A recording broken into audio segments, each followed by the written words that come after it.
রোজা রাখা অবস্থায় আপনি বেশি বেশি জিকির করবেন। কি করবেন?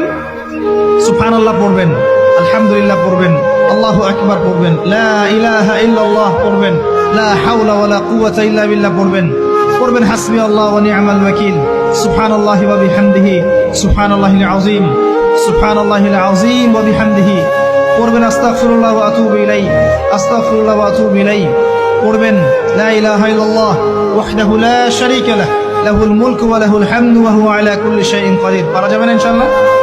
বেশি বেশি পড়বেন।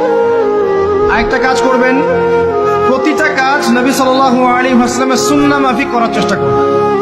সুন্নাহ মাফিক, খাচ্ছেন তার সুন্নাহ মাফিক, টয়লেট করছেন তার সুন্নাহ মাফিক, ঘুমাচ্ছেন তার সুন্নাহ মাফিক। সুন্নাহর বইগুলো আছে না বাজারে, কিনে নিবেন, কিনে নিয়ে দেখবেন প্রতিটা কাজ কিভাবে করলে সুন্নাহ হবে।